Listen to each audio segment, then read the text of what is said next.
Good morning, everyone. The time is now 9:30. I'll call the March 10th, 2020 meeting of the Millcreek Township Board of Supervisors to order. If you please rise for the Pledge of Allegiance.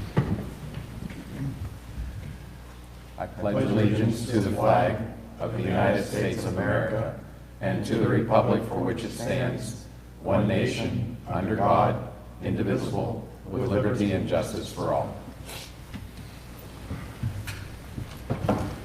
This meeting is being recorded by WQLN and is broadcast on Spectrum Channel 1024 and YouTube.com with closed caption available. Next on our agenda is approval of the minutes. Any questions or comments on the minutes from the last meeting? I'll make a motion to approve the February 25th minutes. I'll second that motion. Thank you. Mr. Ouellette, your vote? I vote yes. Mr. Morgan, your vote? I vote yes. And I also vote yes. Next are the bills, approval of the bills. Any questions or comments on the batch of bills we have? I don't have any, no. I'll move approval. Okay, is there a second? I'll second. Mr. Ouellette, your vote? I vote yes. Mr. Morgan, your vote? I vote yes. I also vote yes. Okay, next, number 6 on our agenda, capital budget amendment request. Mr. Zakrzewski, you have that? Yes, there are several of them. So do you want to do them individually or do you want to do them as a group? I'm okay with doing them as a group. Okay. Well, we'll start with the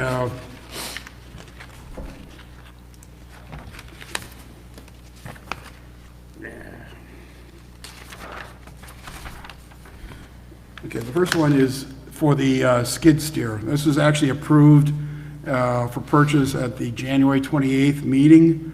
The skid steer had a budgeted amount of $58,987.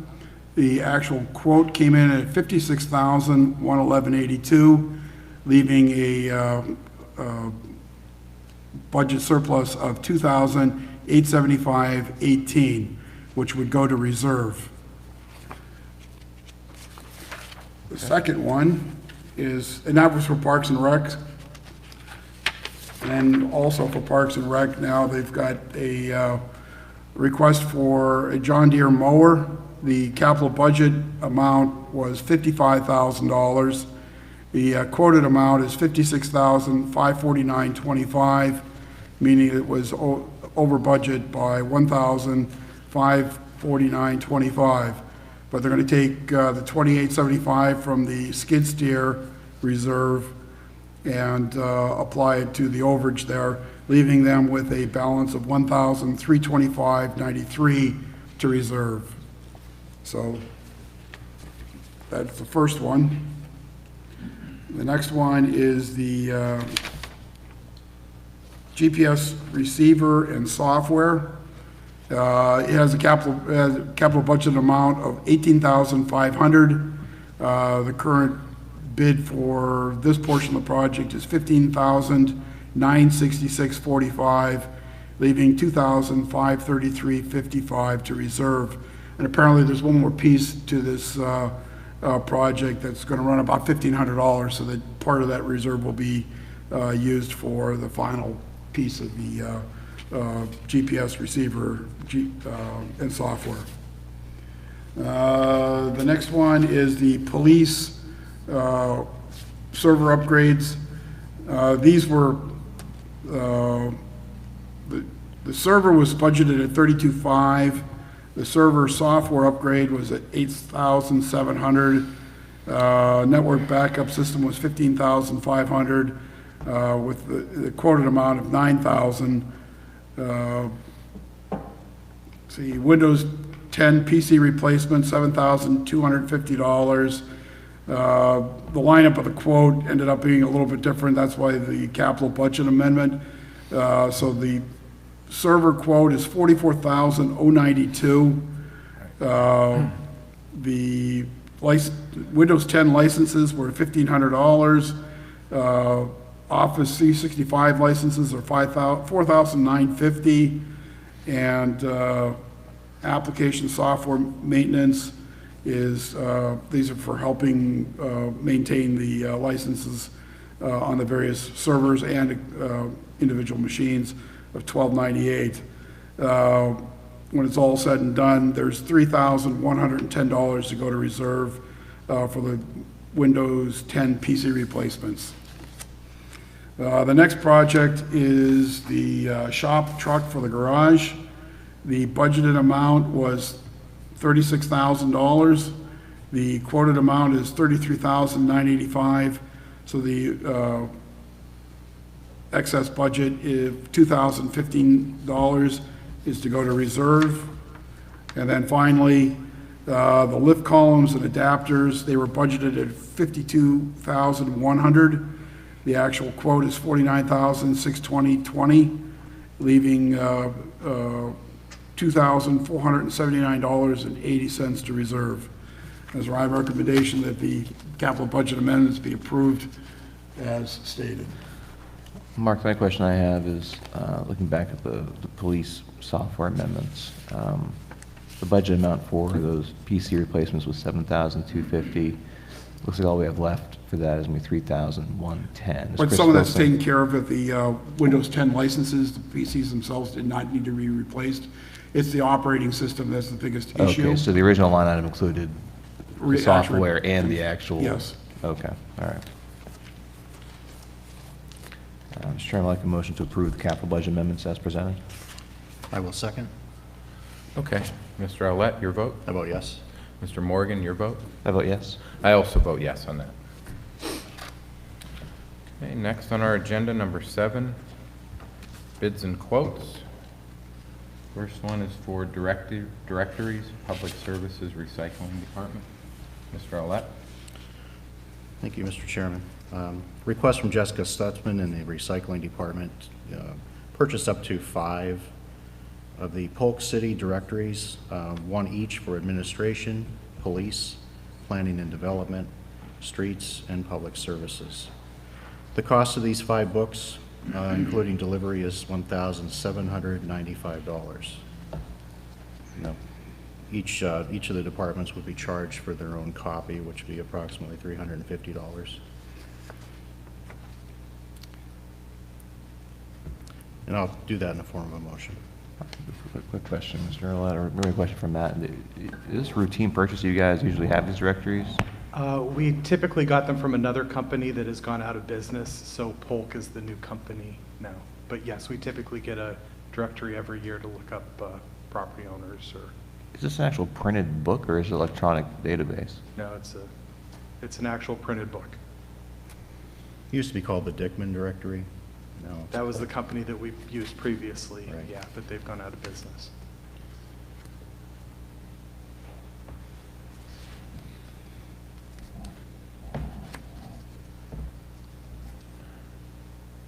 That's all I got. I'll second. Okay. Mr. Owlett, your vote? I vote yes. Mr. Morgan, your vote? I vote yes. I also vote yes on that. Okay, next we have a GPS receiver and data collector. Matthew Aldinger? Thank you. Good morning. Good morning. Yes, the Planning and Development Department is seeking approval to purchase a Trimble GPS receiver and data collector. This is a budgeted item in my department's 2020 capital budget. This equipment will serve multiple functions. It will be equipped with survey-grade software so that the survey crew can use it to gather field data, and it will also be capable of capturing data for the township's GIS. Initially, we will use it mainly to add storm sewer data, but it can also be utilized to collect sanitary sewer information and in the future collect other township assets that we wish to track. We did receive one quote, well, I should go back. My department sought multiple quotes for this purchase. We reached out to one company and we were quoted a price of $15,966.45. That's Precision Laser and Instrument Incorporated. We reached out to the only other dealer in the region that we could find, which is Keystone Precision Solutions, and we were told that they could not quote for us because Precision Laser and Instrument is our dedicated regional dealer. As such, I would recommend that the township purchase a Spectra Precision SP80 GNSS receiver. a Trimble TSC3 data collector, and associated equipment from Precision Laser and Instrument Incorporated of Ambridge, Pennsylvania, for a total amount of $15,966.45. As I detailed in a memo to the board on March 3rd, 2020, Trimble has region-specific dealers, so no additional quotes could be sought. In accordance with the second-class township code, I have described the process undertaken by my department to find the quotes and the reason that only one vendor is available in that memo, and that memo will be kept in my department's files for a minimum of 3 years. Thank you, Matt. Mr. Waldinger, is this to replace the existing Trimble unit in your department, or? No, this is an additional piece of equipment. This one actually has the survey grade software and receiver. The one that was purchased by the sewer authority does not have that capability. Okay. I'll make a motion to approve the purchase at a price not to exceed $15,966.45. I will second that motion. Mr. Owlett, your vote? I vote yes. Mr. Morgan, your vote? I vote yes. I also vote yes on that. Next up, we have a server, software licensing and upgrades from the IT department, from Chris Filson. I can handle that, I guess. Seeking approval for purchases of technology items from the budget.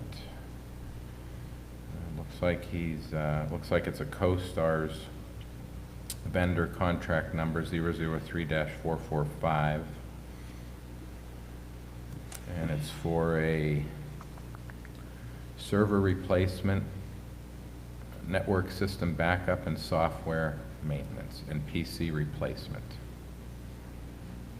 Total for items originally in the budget, $64,000. Grand total for the quote is $60,840. So it's coming in under budget for those items. I'll put that request in the form of a motion. I'll second that motion. Mr. Owlett, your vote? I vote yes. Mr. Morgan, your vote? I vote yes. I also vote yes on that purchase. Next up, commercial mower, Parks and Rec Department, Mr. Owlett. Request from Ashley Marsteller, Director of our Parks and Rec Department, to purchase a John Deere wide area tri-deck commercial mower. This is a CoStar's purchase. This is a budgeted item. We purchased through Land Pro Equipment out of Edinburgh. The total cost of the mower with the canopy is $56,549.25. I'll do that in the form of a motion. I'll second. Mr. Owlett, your vote? I vote yes. Mr. Morgan, your vote? I vote yes. I also vote yes on that purchase. Next up, garage lift columns and adapters. Good morning. Mr. Snyder, thank you. We are seeking permission to purchase a set of 4 lift columns for the mechanics garage. This would take the place of a need for a permanent lift. It could be used in any one of our garages. This would be purchased under the CoStar's contract number 008-607 for the price of $45,687.20 from Gray Manufacturing Company. This is a budgeted item, and I would put that in the form of a recommendation. Okay, thank you, Mr. Snyder. I'll make a motion to approve the purchase. I'll second. Mr. Owlett, your vote? I vote yes. Mr. Morgan, your vote? I vote yes. I also vote yes. Four-wheel drive pickup truck?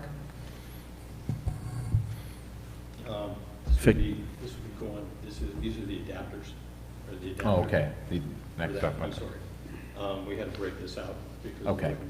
Very good. Thanks, Gary. This would be an adapter for those lift columns, so we can lift the plow truck up with the plow on it to do it safely. Okay.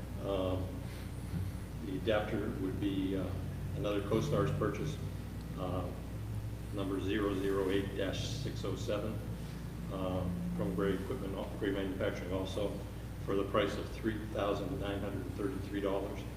And this is also as a budgeted item, and I would put that in the form of a recommendation. Make a motion to approve? I'll second. Mr. Olet, your vote? How about yes? Mr. Morgan, your vote? Vote yes. I also vote yes on that. Okay, next up. Next one would be also for fleet maintenance. This would be a 2019 Chevy Silverado four-wheel drive pickup. This would be coming from Dave Holman Chevrolet under the CoStar's contract number 25-109, and the purchase price would be $33,985. This is also a budgeted item, and I would put that in the form of a recommendation also. Mr. Snyder, is this in addition to the fleet, or is this for Fleet Maintenance Bureau, or is this? Fleet Maintenance Bureau, the garage. This would be replacing, The decommissioning of their vehicle? yes.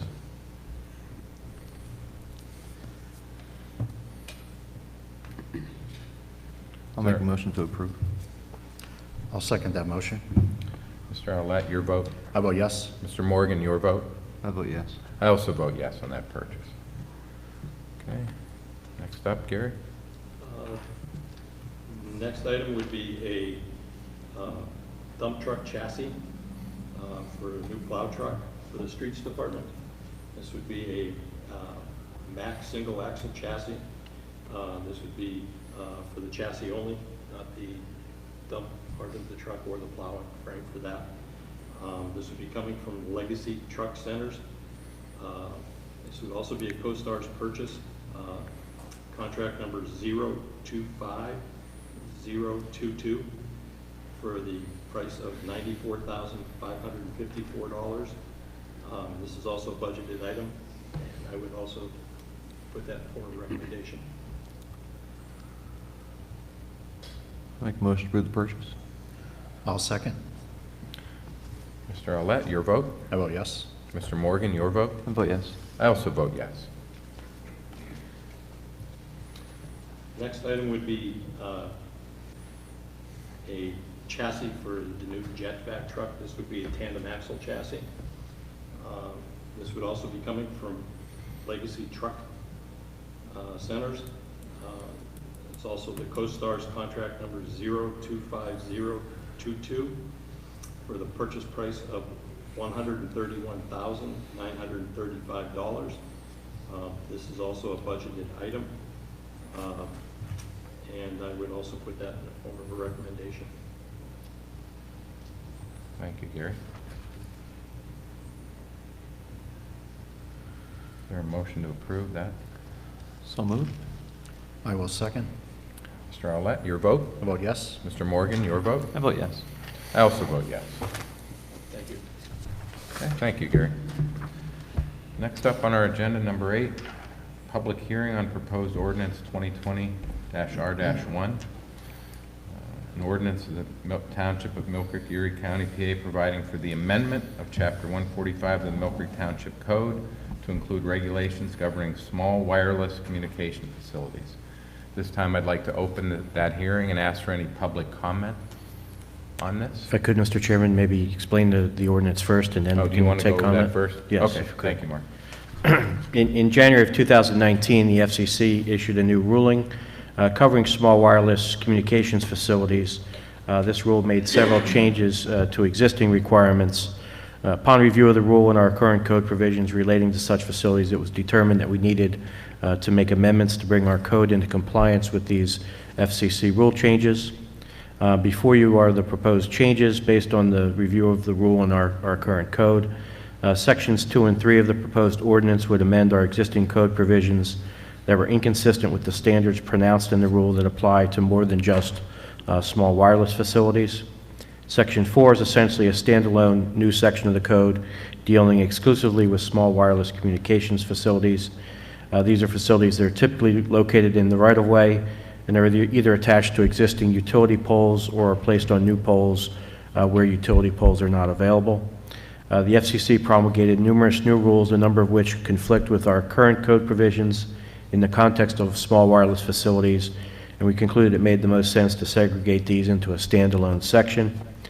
The ordinance would require small wireless facilities to go through a permitting process, which has specific time limits on how long the township can review the applications as required by the FCC. It also provides for a variety of standard permit conditions, such as requiring identification of emergency contacts, insurance requirements, provisions for relocation, abandonment, and restoration, wind and ice protections, and graffiti removal requirements. It also provides for fees to be charged for the permit review in a manner consistent with FCC rules and state law, and also provides location and development standards, height restrictions, general and specific aesthetic standards.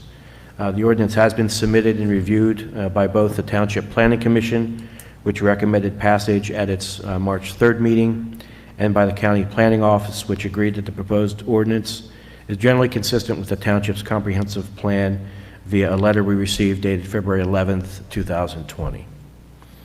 And we worked together with Matt's office to put this together and receive comments from third parties as well, trying to ensure that the ordinance made sense in the real world as well as comply with the FCC requirements. Okay. Thank you, Mr. Shaw. Any Right. questions or comments from the board? Is there anything you want to add, Mr. Waldinger? I'm sorry, what was Is that? there anything you want to add, or? No, other than to thank Mr. Shaw and Ms. Caparosa and give some credit to my staff for the work that they did on this. I guess just to give the public the gist of what was just explained. Essentially, cell carriers are permitted to build small cellular towers in public right-of-way, where currently you have power lines and street lights. What this ordinance does is we can't deny them access to our public right-of-way, but we can put restrictions on them to make sure they co-locate, so there's less poles in the right-of-way. We can regulate them on on the aesthetics of those poles. Previously, some of these small towers have been constructed in Millcreek.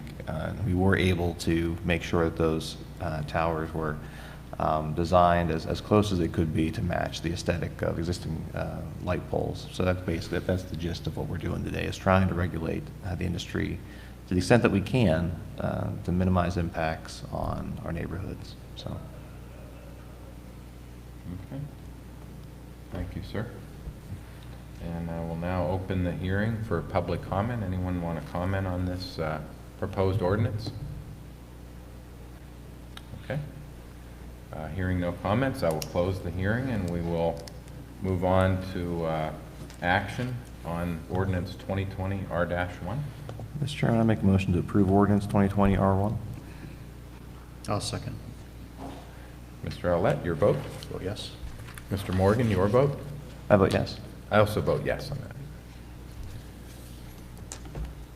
Okay, next on our agenda is resolution 2020 R12. A resolution to amend and restate regulations establishing amounts of fees and deposits required allowed under state law and various township code provisions. Mr. Shaw. Thank you, Chairman. This resolution provides for the fees to be charged for the permitting and right-of-way occupancy for the small wireless facilities. Under the ordinance just passed, it authorizes the board to set the fees for that permitting and occupancy. The proposed fee for co-located facilities is $150 per facility, plus any out-of-pocket third-party costs incurred by the township that were necessary for permit review, up to a maximum of $1,000. The $1,000 maximum is what's provided for in state law for co-located facilities. You can't charge more than $1,000 regardless of your costs, so that's a cap. The fee for a permit for new small wireless facilities is $205 per facility, plus any out-of-pocket third-party costs incurred by the township that were necessary for permit review. And the annual right-of-way use fee is $80 per facility. In addition, we also, as part of this resolution, are catching up on the fees to be charged for the use of our police officers, and that fee is going from $86 an hour to $88 an hour. And I would, I guess, ask Mr. Waldinger to explain how they arrived at the fees for the for the permits and use of the right-of-way. Sure, thank you. Yes, we used a spreadsheet with information provided by the treasurer, Mr. Zashewski, that had the fully loaded hourly cost for each of our employees, which would include their benefits and overhead. We had each employee estimate the amount of time that they would spend on doing each of these tasks, a new facility, a co-located facility, and the annual review. We included any costs that there would be potentially for postage or supplies in the office, and were able to determine these as the appropriate fees. Thank you, Matt. Any other questions or comments? Mark, anything? No, that's the appropriate way to evaluate the costs, is use a fully loaded rate so that you got a true estimate of what the actual cost is of reviewing these permits. Okay. I would note that we expect that these numbers may change in the future as we get more experience with them and get a better sense of how much time it really takes. Right now, we're kind of somewhat estimating based on, other kinds of permits. Okay, thank you, Mr. Shaw. Okay. Mr. Chairman, I make a motion to approve Resolution 2020 R12. I'll second that motion. Mr. Owlett, your vote? I vote yes. Mr. Morgan, your vote? I vote yes. I also vote yes on that. Next up is Resolution 2020 R13. A resolution pursuant to Resolution 2015 R20 and Municipal Records Manual to approve proposed disposition of certain township records. This is a standard resolution action that we take nearly every meeting for the police dash cam videos. Today we would be approving disposition of the record from March 11th to March 24th, 2020. I'll make a motion on that resolution. Quick question. Yes, sir. Mr. Chesky, I'll make sure. I know we've been going through a lot of old records. We're not disposing any of those at this point, are we? No, they'd have to be specifically listed on this resolution if they were to be disposed. Okay, so I want to make sure. All right, I'll second your motion, Mr. Chairman. Mr. Owlett, your vote? I vote yes. Mr. Morgan, your vote? I vote yes. I also vote yes. Okay, next up, number 12 on our agenda, property appraisal update. Mr. Shaw? Yes, the township's been approached by an adjacent landowner regarding a possible sale of a small parcel to the township. This is an issue that had been discussed in the past but not acted on. And at that time, an appraisal was obtained, but at this point, it's about 5 years old. So I'd recommend that the township get that appraisal updated. The cost of the update would be $500, and Bob Glowacki, who performed the prior appraisal, would perform that update. So I would recommend the approval of that. Chairman, I'd make a motion to authorize Bob Glowacki to perform the appraisal for cost not to exceed $500. I will second. Mr. Shaw, should we note the property being appraised as part of the motion as well? I don't think we need to. We certainly know the appraisal. It's an update of an existing document, so I think that covers it from that perspective. Okay. Okay. Mr. Owlett, your vote? I vote yes. Mr. Morgan, your vote? I vote yes. I also vote yes. Number 13 on our agenda, Pennsylvania Fish and Boat Commission fine. Mr. Shaw. The township had a sewer force main break at its shoreline pump station that resulted in a discharge of sewage into Scotts Run. It promptly reported that to the appropriate agencies, and as a result, the Pennsylvania Boat and Fish Commission is seeking a fine of $500. It's not atypical that they do this. Before you is the Commission's proposed settlement agreement.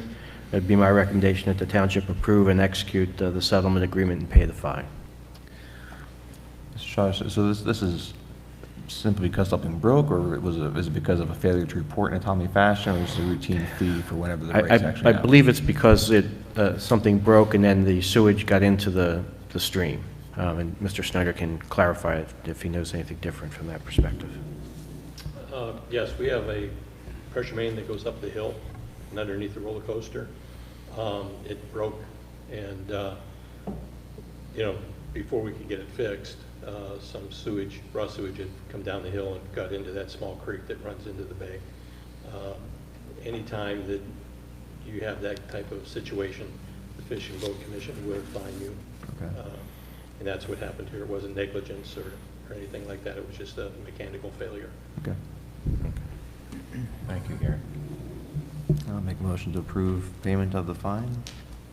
I'll second. Mr. Owlett, your vote? How about yes? Mr. Morgan, your vote? I vote yes. I also vote yes on that.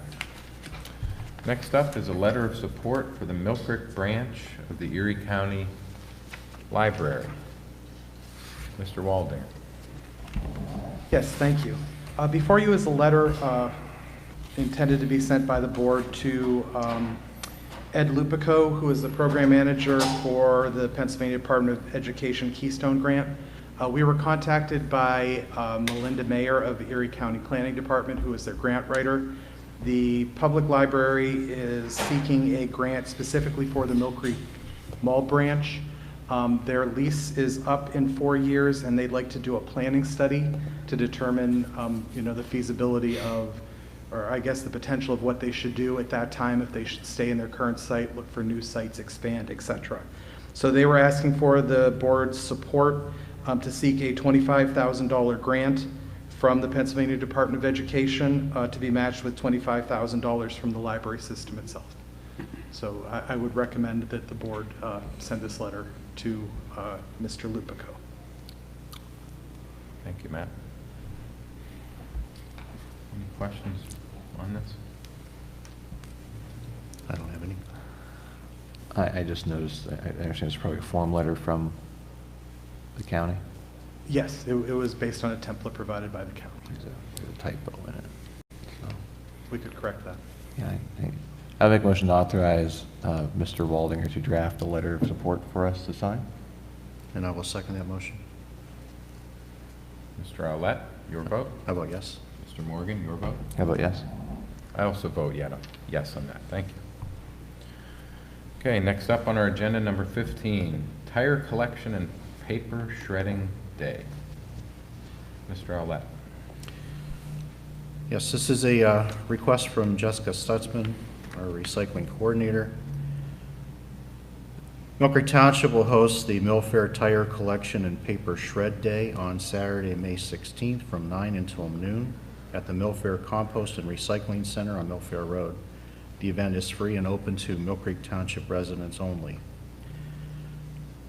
The recycling department is recommending approval and supervisor signatures for the following documents to help fund this program. Pennsylvania DEP Household and Small Business Hazardous Waste Collection Grant application, we are requesting $1,500. The HTI tire recycling contract for proper recycling disposal of tires, which is $1,775 plus an 18% fuel surcharge cost. And to North Coast Recycling, a contract for proper disposal of sensitive documents through shredding, which is a $400 cost. Following the event, the township will seek reimbursement from the PADEP for day of event expenses and also from Erie County Recycling pass-through funding for household hazardous waste education and advertising expenses.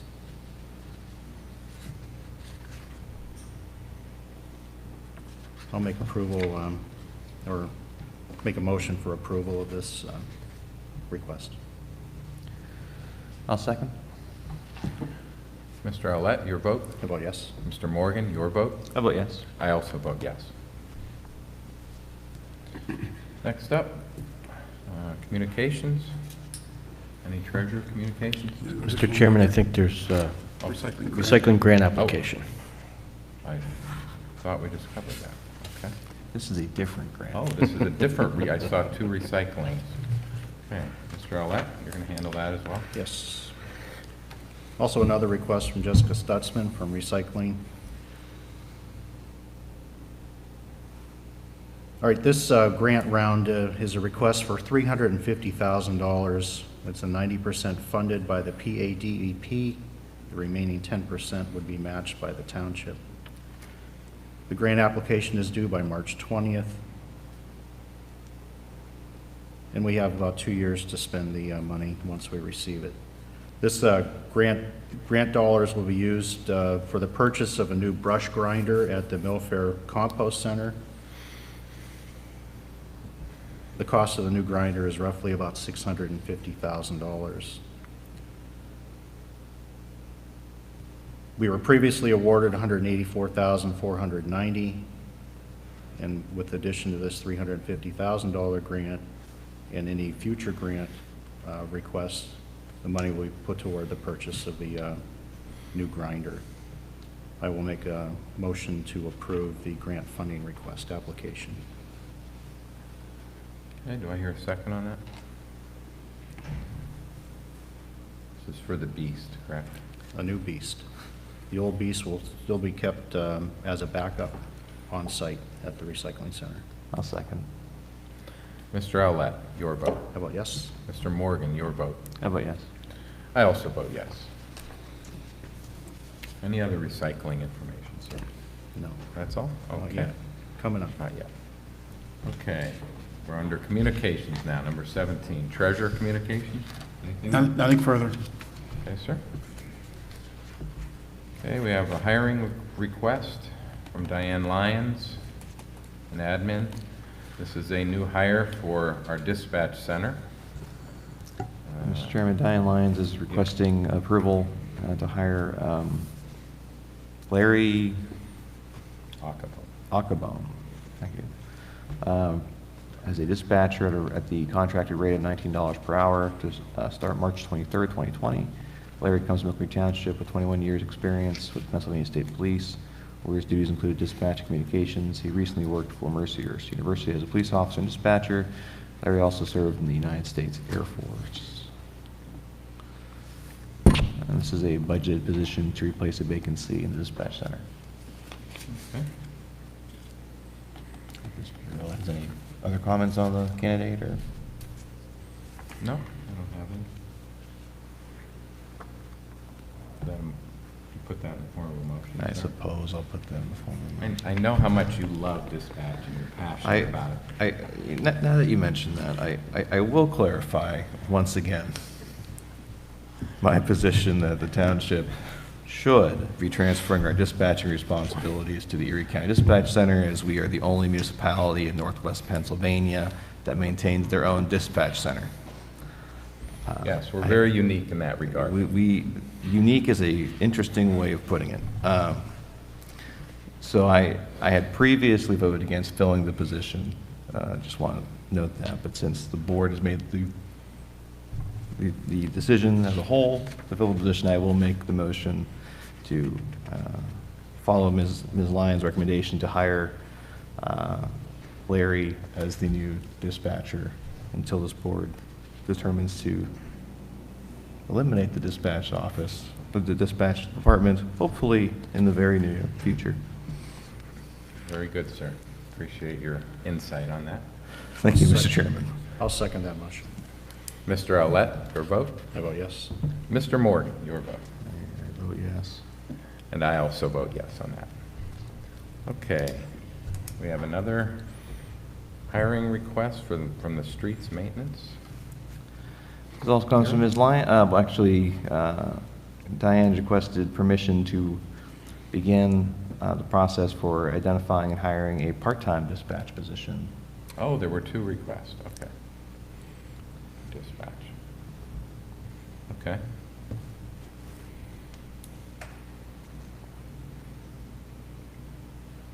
I'll make a motion for approval of a part-time dispatch hire. I'll second that. Mr. Owlett, your vote. Oh, yes? Mr. Morgan, your vote. And again, I vote no to us pursuing filling vacancies in the dispatch office. Kind of dovetailing off of your previous comments. Yes, yes. Understood. I will also vote yes on that part-time hire for Ms. Lyons to start the process. Right. Okay. Ms. Lyons also has another request for a new streets hire. I don't know if Mr. Snyder has any comments on this, or if you want me to cover it. It's up to you.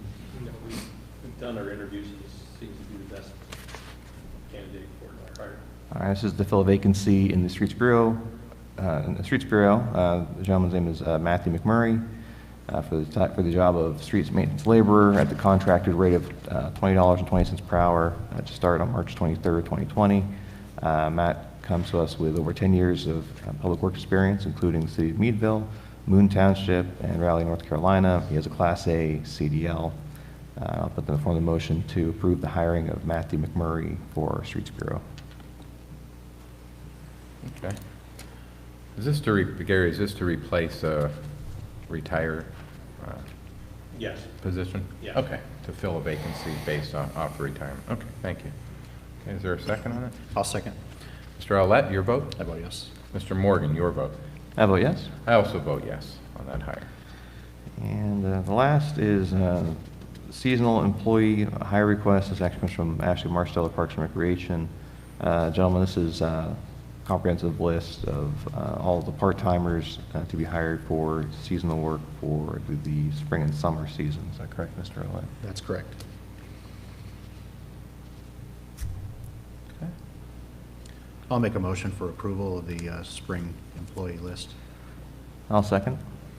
Mr. Olet, your vote? I vote yes. Mr. Morgan, your vote? I vote yes. I also vote yes on those hires. Okay, up next, we have some training travel requests. I believe the first one is from the Public Services Recycling Department. Mr. Olet? Yes, sir. This is a request from Public Services and Recycling for up to 2 employees to attend the PROP conference, which is in Gettysburg on,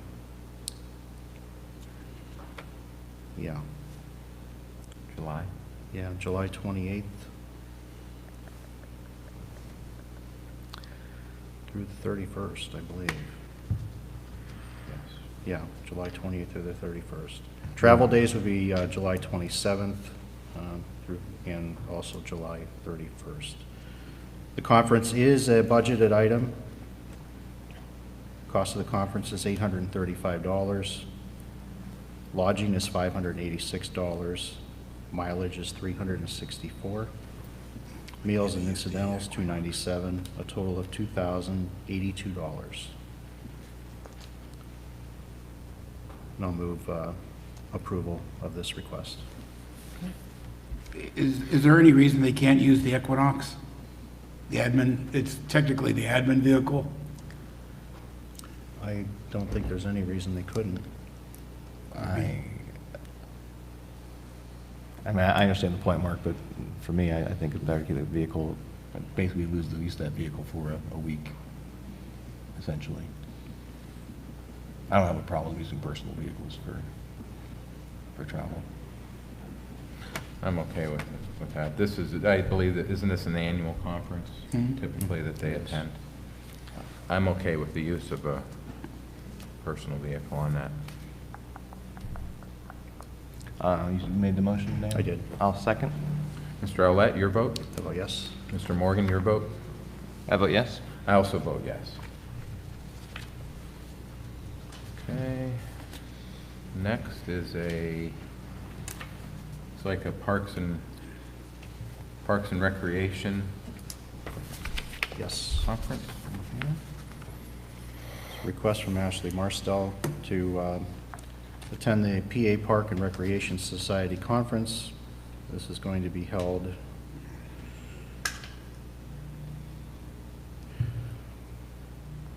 next week. Could be on the west side this year. Yeah, next week.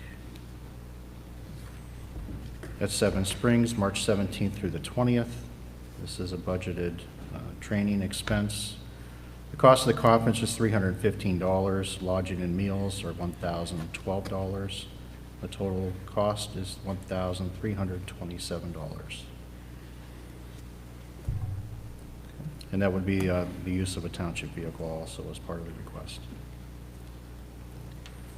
And I'll make a motion to approve this training. I'll second. Mr. Owlett, your vote? I vote yes. Mr. Morgan, your vote? I vote yes. I also vote yes on that training request. Okay, executive sessions were held here at the Township Building on February 27th, 2020, and March 5th, 2020, to discuss various items here. Next up, PSATS awards. Mr. Owlett. Yes, from Jessica Stutzman and Recycling, the township's efforts to keep its residents updated and informed about the community have earned the municipality 3 awards from the Pennsylvania State Association of Township Supervisors, also known as PSATs. Their 51st Annual Citizen Communication Contest. The annual contest recognizes townships that have successfully communicated programs and activities to citizens. In all 45 townships submitted 106 entries.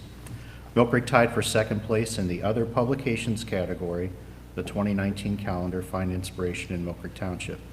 And they tied for 2nd place and received 3rd place in the Cable TV Programs category, the Millcreek Government Channel, Presque Isle State Park, and the Erie Zoo, respectively. All contest entries were judged on usefulness of information presented and how well the information was communicated to township residents. Publications were also judged on overall attractiveness and readability. So kudos to Jessica and her team on these awards. It's great work. Who got first? I'm not sure. Was it Moon Township? Is that who it is? You gotta- Whoever is, we gotta beat them next year. What are we doing? Go big or go home, guys. What are we doing here? Let's up the budget. What we gotta do? Increase production costs? Whatever it takes. All right, very good. Okay, next up on our agenda is Millcreek Police Department request. We have requests here from Chief Scott Height. First one, the chief is requesting approval for the purchase of 3 2020 Ford Interceptor SUVs from TriStar Motors in Blairsville. Total co-star's price is $99,705. Contract number 013-146. This is to replace aging vehicles in the police fleet. In the past, we have replaced, traditionally they had replaced 6 units per year. Several years ago, we went down to 4. We're now down to 3. So we're trying to make the existing fleet, the lifespan, go a little bit longer. But as you know, police vehicles are put through the ringer, so to speak, and they're ridden pretty hard on a daily basis. So this is for 2020. This would be, he's requesting 3 vehicles to be purchased at that co-star's price. Put that in the form of a motion. I'll second that motion. Mr. Owlett, your vote? I vote yes. Mr. Morgan, your vote? I vote yes. I also vote yes.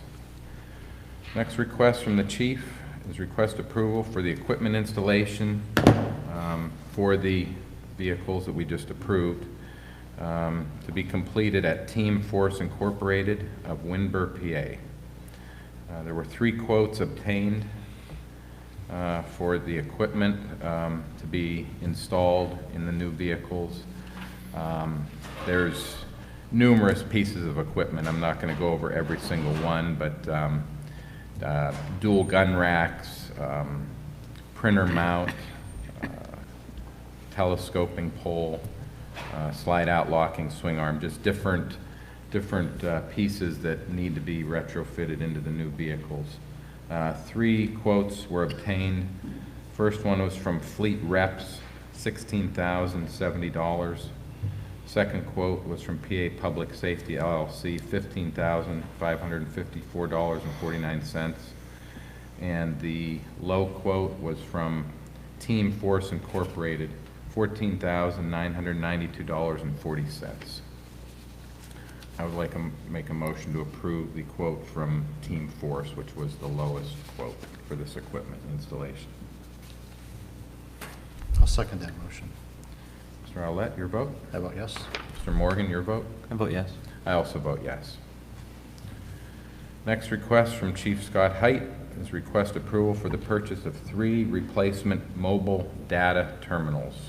These are the computers that go into the police cars so they can run plates and licenses and other aspects. This is from VNet, total cost of $7,185. That's a CoStarz purchase, vendor number 003-445. I will put that request in the form of a motion. Mr. Bach, is there a reason Yes. that the existing terminals can't just be relocated out of the vehicles being decommissioned and put into the new vehicles? It's a $7,000 purchase. I mean, You're talking about the mobile data terminals? Yes. Certain MDTs can be retrofitted into the new vehicles. Some cannot. It's just based on, I know, it's. I mean, we're replacing the old vehicles with pretty much the same model of vehicle, are we not? It's, each year Ford decides to kind of throw a little nuance into the configuration of the interiors of these police vehicles. So they're simply not a standard interior. And it affects all components of the police vehicle. I know from talking with the chief, whenever possible, they do try to reuse equipment and have it go into the new vehicles from the old, but in certain instances, from what I've been told, and it's been my experience that Who does the work on installing these? Is it our garage, or is it Mr. Filson, or? it oftentimes is Mobilecom. Mobilecom will come here and install. Oh, it's a contracted installation. Yes, yes, sir. Those are very valid questions, I feel. No, I do appreciate it.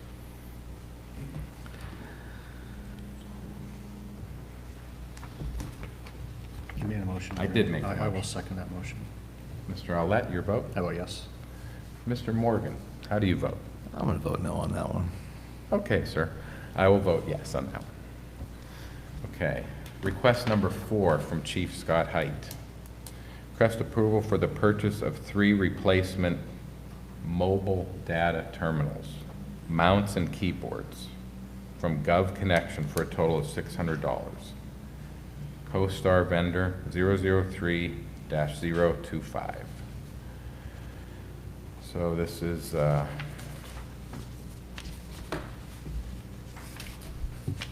these are for the mounts and the keyboards for the MDTs. $600 CoStars. I'll put that in the form of a motion. I'll second. Mr. Arlett? Are the keyboards unique too and need to be, they can't be transferred? That I'm not sure. Mr. Howlett, your vote? I vote yes. Mr. Morgan, your vote? I'm going to vote no. I will vote yes on that. Okay. Seems to be a theme here. The chief is requesting approval for the purchase of 3 WatchGuard wiring packages and 3 camera upgrades for our current WatchGuard in-car video system. Total cost from WatchGuard is $3,120. The installation will be covered in the Team Force quote that we just approved. So WatchGuard is the video system that is in the vehicles, and this is to purchase the 3 wiring packages and 3 camera upgrades for the existing in-car video system. I will put that request in the form of a motion as well. I will second. Mr. Arlett, your vote? Vote yes. Mr. Morgan, your vote? I'll admit that sounds like something that should probably be a new install, so I'll vote yes. I also vote yes. Okay, next, Chief is requesting approval for the purchase of 3 replacement mobile data terminal routers and antennas from AT&T our current service provider. Unit price, $1,204.58. He's requesting 3 replacement mobile data terminal routers and antennas from the current provider, totaling $3,613.73. I'll make a motion on that purchase. I'll second. Mr. Arlett, your vote? I vote yes. Mr. Morgan, your vote? I vote no. I'll vote yes on that. Next, Chief Height is requesting permission to purchase 70 Streamlight handgun lights from Markle Supply. As we approved in a previous meeting, the township has purchased new Glock handguns for all the officers, and these are a vital component of the new Glock weapon. These are Streamlight TLR-7A handgun lights that go on the slide of the new weapon. Chief obtained 3 quotes for these lights. First one was from Gall's Equipment, $12,599.30. Second one from Uniform Outfitters LLC, $7,420. And the third quote was from Markle Supply, also for $7,420. Chief is recommending to go with Markle Supply Company in the price of $7,420. That was also the company that we purchased the weapons themselves from. That's the lowest quote. Put that in the form of a motion to approve that. I will second that request. Any questions on that? Okay. Mr. Arlett, your vote? I vote yes. Mr. Morgan, your vote? I vote yes. I also vote yes. Okay, next up, the chief is requesting authorization for 2 firearm instructors to attend Red Dot sites for duty pistols, April 6th and 7th in Allison Park, Pennsylvania. Travel by department vehicle. Estimated cost, $800 for the class, $252 for lodging, $308 per diem, $40 for fuel and tolls, totaling $1,400 for this training request, April 6th and 7th. I'll put that request in a motion. Sorry, is this like a laser sight? Is that what this thing is? Yeah, so this is a class for 2 of our firearms instructors to attend. It's for Red Dot sites, which are becoming the industry standard. Traditionally, most weapons are equipped with, standard, what they call iron sights. Red Dot sights have been around for years, but now they're becoming more and more common, more and more standard. So with the new duty pistols we purchased, the officers will have the option at their own expense of adding a Red Dot sight to that weapon, if they so choose. So the instructors are going to this class to become familiar with that, and as our officers begin to acquire those, if they so choose, it's an optional item. Should they choose to do that, then we will have instructors here within the department to aid in that transition. So evidently it's becoming more and more common, more and more popular to utilize these sites.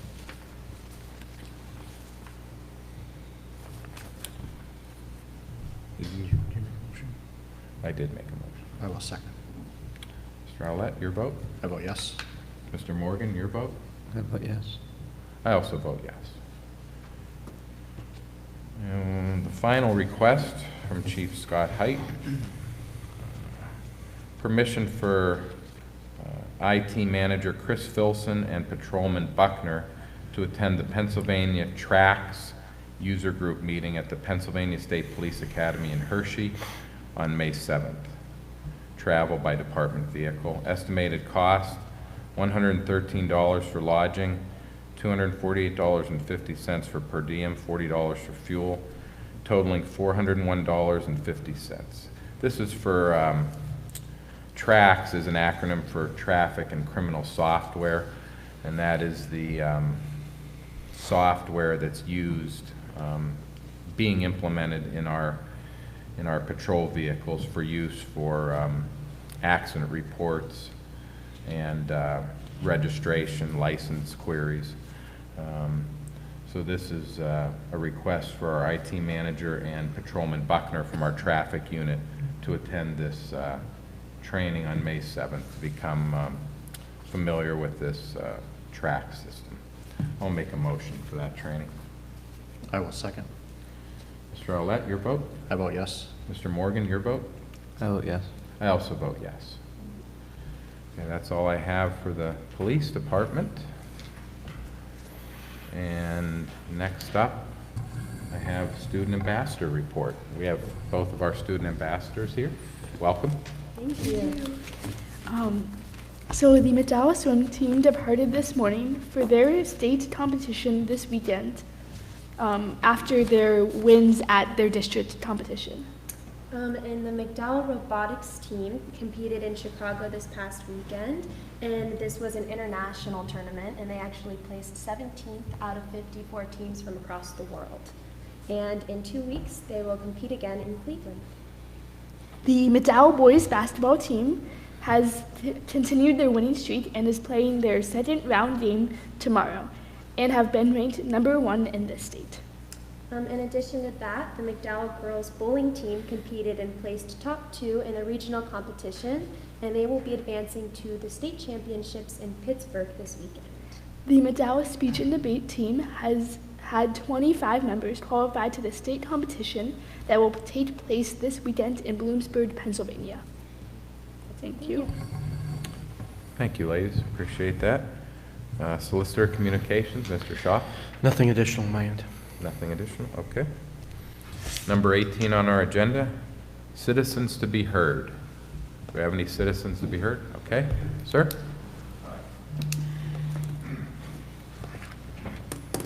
Benson Cantor, 1547 High Street.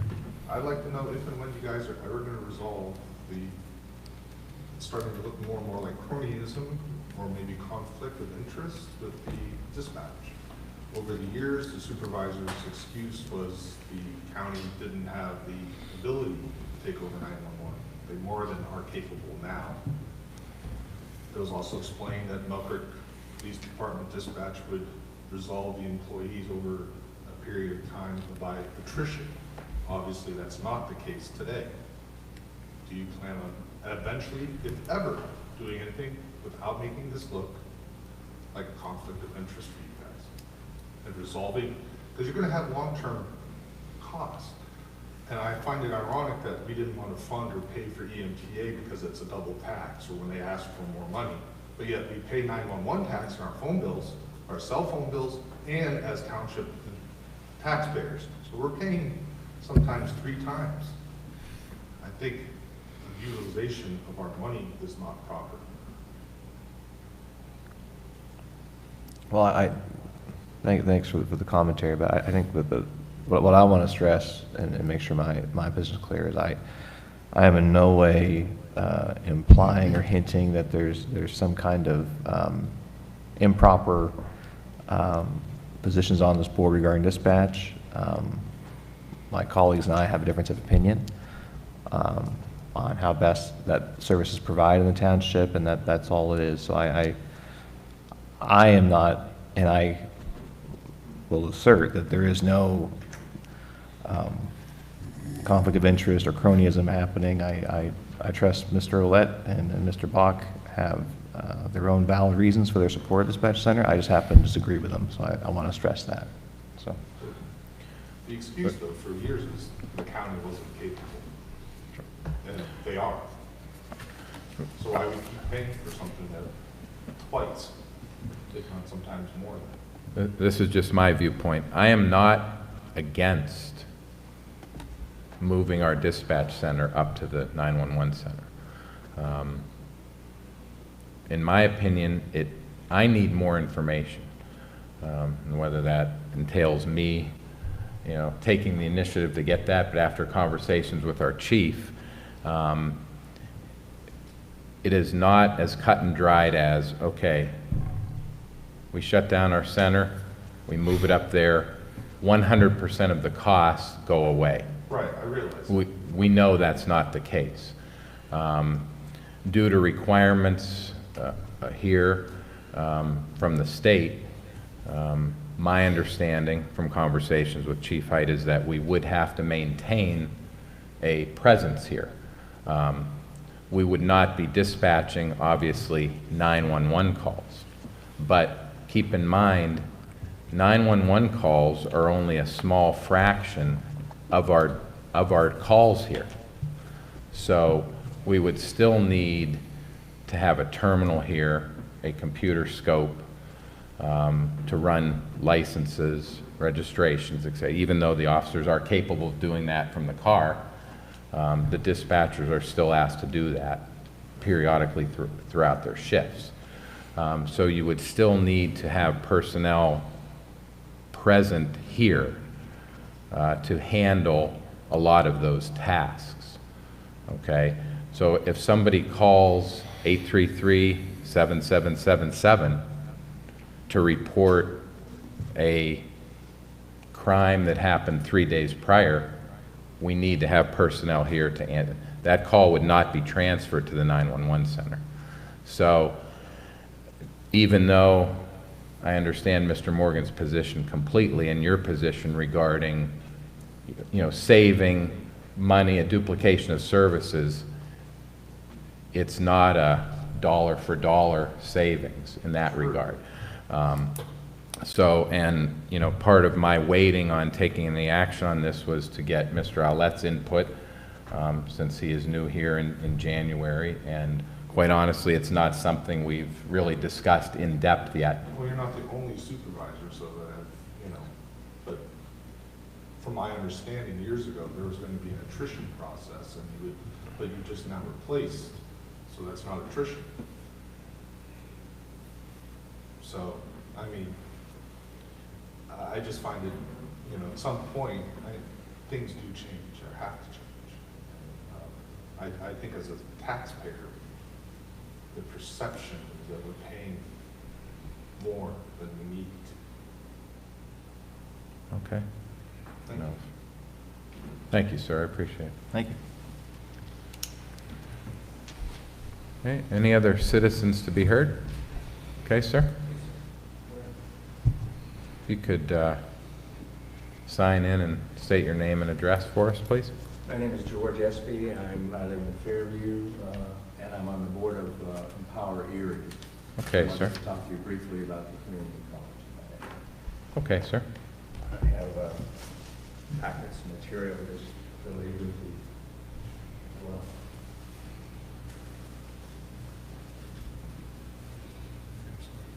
may hand out.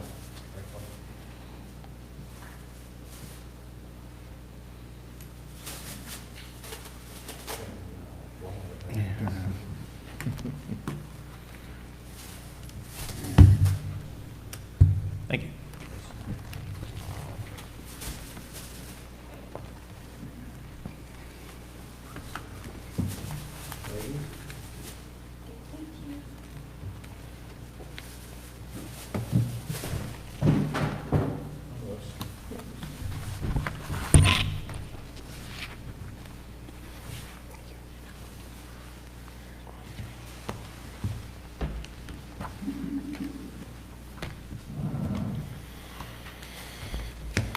You heard a lot about the community college, I know. I just wanted to bring you up to date on where we are right now and what's happening next. A standalone community college is what we're in favor of. It's a locally controlled institution of post-secondary education that confers 2-year applied associate degrees, hands-on certificate training, and remedial support for those who have not yet completed high school. It's a real strong tool in economic development for a community, provides the skills and the training the local employers need to maintain a high-quality workforce. There are a number of audiences that are attracted to a community college, and the community college is prepared to help. One are young people who have not yet completed high school, who dropped out and need support to help get their GEDs. There are lots of those in Erie County every year, as we well know. Second, those who complete high school but aren't sure what they want to do, or aren't ready to go on to a four-year college, or who need remedial support even to get their GEDs. And then those who work locally but who need additional skills training in order to be able to do their job. Their employer brings in new machines, new programs, whatever. They need to get up to speed on how those things work. That's what a community college does. Those who are downsized from their jobs and need to find a whole new career come to a community college to get new skills. And returning veterans who come back to a community and need help with training for local jobs. You can see the focus of a community college is on skills training, on workforce training. This is not traditionally the focus of four-year colleges. That's not what four-year colleges do primarily. In fact, we are not in competition with the four-year colleges that exist here anywhere else in the country. The community college people often become the feeder for a four-year college, where they get something done in the first 2 years in an associate degree, and if they want to, they can move on to a four-year college if they choose to do so. We started looking into the community college a long time ago. 1963 was the year that the state approved community colleges after Harry Truman decided when the troops came back after World War II, America was different. Needed new kind of training, new kind of skills for the factory jobs that were starting up that weren't here before the war. They created community colleges in 1963. The state approved the 28 community colleges. We were supposed to have one of those. We didn't get one of those. In Erie County, there are only 14 in the state right now. There's no community college, standalone community college north of I-80 in the entire state of Pennsylvania at the present time. What we did was in Empower Erie in 2016, we started working on an application to the state for a new standalone community college in Erie County. We submitted the application with approval from the county as the sponsor in 2017. The Department of Education, you submitted to the Department of Education. They looked at it for 2 years, asked for additional information, and finally, last year, they recommended to the Board of Education that this be approved. The Department of Education are the educational professionals that look over K through 12 and pre-K and post-secondary work, and they're the professionals in education. They made the recommendation to the Board of Education, which is an appointed board across the state, that it be approved. We went to Harrisburg in October this year. We made the presentation. The board deferred on making a decision and decided to come to Erie next Wednesday for an evidentiary hearing. At that evidentiary hearing, the Northern Pennsylvania Regional College will present. The county and Empower Erie will each present. There'll be back and forth and questions by the lawyers. And then at the end of that, we've been told the Board of Education will vote on our application. Of course, they said they were going to vote on our application last October, so we hope they'll vote on that application, but we don't know. We don't know actually until it takes place. So we need to call it. We need a standalone community college because the poverty rates are so high in Erie County. As you know, 16501 is the poorest zip code in the entire state of Pennsylvania.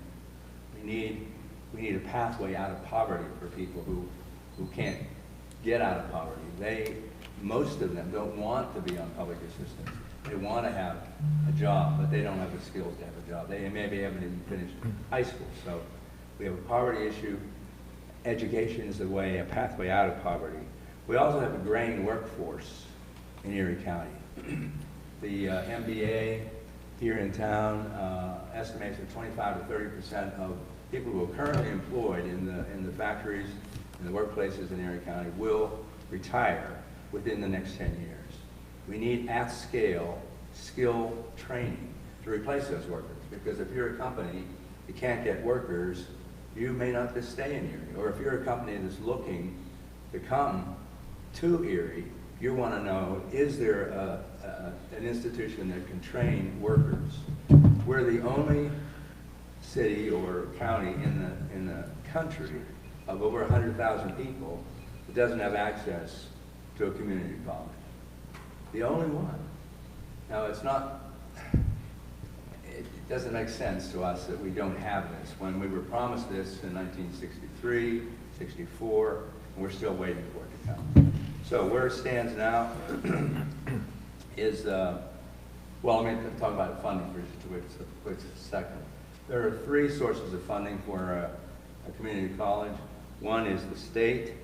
The state allocates $300 million each year to community colleges. That went up 5% this past year to the 14 community colleges.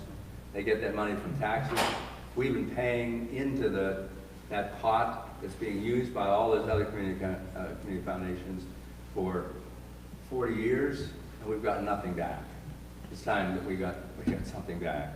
So the state puts in money, the sponsor puts in money, and in this case, that's the county. The county will not raise taxes to support the community college. The money that's coming to support the county's share will come from gaming funds, and they have already voted to use a portion of the gaming funds that they get every year to provide their share. The third source of funding for a community college is the students themselves. We're estimating that the per credit hour cost for a community college in here is about $125 per credit hour. If you take that by 12 and then 2 semesters, that's about $3,000 a year for an education at the community college.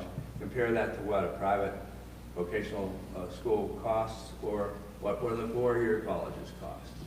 So it's much less expensive, than it would be to go anywhere else. And you get an associate degree if you're in that program, a 2-year associate degree. Now, the courses that are taught were planned by local businesses. A community college provides education for the needs of that particular community. So when we put the curriculum together, we brought together businesses and industry from Erie to talk with them about the kinds of courses they need, whether they think they'll need, and we built that into our curriculum. When the Department of Education approved our application, they had to look at 3 things. One, is there a need in the community? They assert there is a need in this community for a standalone community college. Secondly, are there funds available to support a community college? They decided yes, there were funds available, and the third thing is there duplication of services?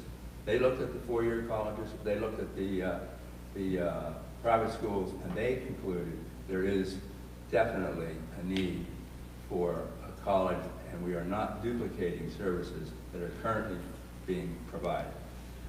So on the basis of that, next Wednesday, the Board of Education will be here in Erie. They'll hear the testimony from both sides on this.